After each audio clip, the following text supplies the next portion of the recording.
We are back to the final segment today. Up-and-coming coordinators are about to be a head coach. Isn't that correct? Like, that's the question of the day. All right, here it is. Some of them have already been, but should they get a second chance? We're going to tell you here today. Well, typically, these guys have failed. Most of the guys that have been coaches have terrible records. But, I mean, some of these guys have proven that they do deserve another chance, and we're going to give you what we think. First things first, I want to start out with a guy named I already know who. Josh McDaniels, on my list because he's not leaving. Josh McDaniels has been a top candidate to become a coach for years now. Huge fan of this guy. Been there since 2012, I believe. He's been there for how many rings has he won with the Patriots? How many Super Bowl runs have they went on? A lot. And I think Josh McDaniels is a great opportunity to become a head coach and be successful in the NFL. I'm hoping in the next few years we might see him as a head coach of a certain team. Yeah, Go ahead. See, I would like to see it, but I don't think it's going to happen. This guy's been talked about for how many straight years? Yeah, and he's winning with the Patriots. He's happy. Maybe he's going to get that job when Bill packs it in. Bill, oh man! But I got to think, this is a guy who I think should have gotten a job. Robert Saleh, 49ers defensive coordinator. He was phenomenal with that team. I think he should have been looked at. He was not looked at all. Absolutely phenomenal. You just see his energy on the sidelines is incredible. Really love Robert Saleh. Here's my guy. Ready? This guy, Kansas City Chiefs. Yep. Steve Spagnuolo. This guy, one thing I can tell you, remember the game against the Texans? Yeah. Ignore his previous head coaching record, but his little stint with the Rams. This is what I want to tell you. Remember when they were down against the Houston Texans? And they came back and won. They draw up plays defensively. Spagnuolo is probably the best at making adjustments at halftime. I don't know if he's head coach.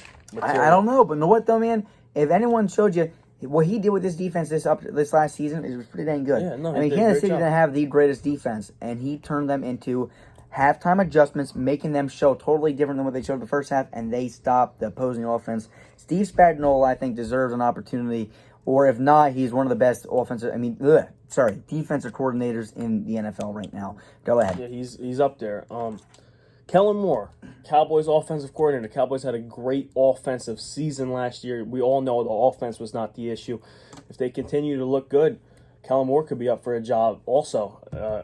Dak Prescott threw for 5,000 yards, I believe. Was it 5,000 yards? Yeah, something like he threw it for a lot. We got to check that. We have fact check that. Correct me in the comments.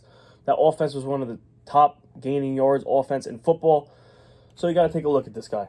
Yep. My next guy is, I don't feel like biasy, but you saw what he did with the Raiders, turning around the old organization, Jack Del Rio. Listen to me. This guy changed the culture of the Raiders. I really don't feel like we would have been in the situation that we are in now if it wasn't for Jack Del Rio.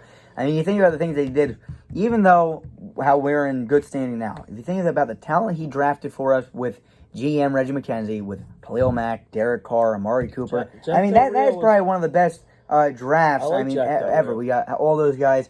Jack Del Rio comes in, he changes organizations. If it wasn't for him, I feel like the silver and black wouldn't be where we are now. Jack Del Rio should have a head coaching job again in the NFL. If he proves himself, I know he's a good defensive guy. He's gonna be just fine over there, and maybe he'll get his second shot. The Washington football team. Yeah, the Washington football team. All right, now I'll go for one guy from my team who I think probably is the best defensive coordinator in the league, in Jim Schwartz. He had a little stunt with the Lions that did not end well in his 29-52 record. Do I think he's going to take a head coaching job? I think he would have if he wanted to. I think he could have the last couple seasons when the Eagles' defense has been pretty damn good. Do I think he'll succeed? I kind of do not, but he's definitely an option. Yeah. Definitely a candidate.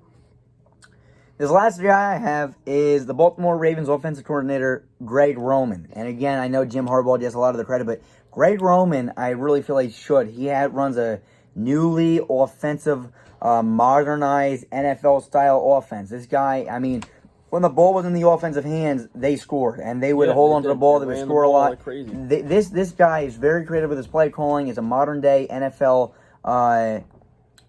system. I mean, what he runs. I really like Greg Roman. I feel like he would be an awesome candidate for a team to bring in. Really, really good coach. Yeah, Go ahead. Very good. And I got my last one is Greg Williams. Now I know Greg Williams. There's a lot of controversy about Greg Williams. In trouble for his was paying people to knock quarterbacks out or whatever he was doing. I do not care. He is a good football coach. When he interned For the Browns, I think he should have kept the head coaching job instead of hiring Freddie Kitchens. I was 100% right about that. You saw how Freddie Kitchens did. Right now, he's a coordinator for the Jets. Adam Gase keeps screwing up. Maybe he'll just take that job, I know. Well, that's the thing, too, about Adam Gase real fast. I want to tell you. One thing that I was talking to you about yesterday was Adam Gase is that I said the team wasn't falling behind him. Greg Williams does not like Adam Gase. See, I don't and know. Greg Williams is going for his job. Greg Williams is trying to take his job. He might take his job. He's trying to take his job. I've never talked to Greg Williams, so I don't know if Greg Williams likes Adam Gase. I heard that the other day. But Greg Williams is one of the top coordinators in this defensive coordinators in the league. So I think Greg Williams is going to have plenty of success, even with that Jets defense that lost Jamal Adams. I think they're going to be fine. All right, well, I think that's all, right? That's all for this episode. Guys, be sure to follow us on Instagram, Twitter, Facebook, everything below. Let us know what you think in the comment section below. Not only that, let us know what you want us to debate, what topics you want. Let us know your opinion on these topics that we debated today. And we'll see you guys soon. Peace, the best is yet to come. Stay tuned for much more for tomorrow's Thinking Thursday. Peace.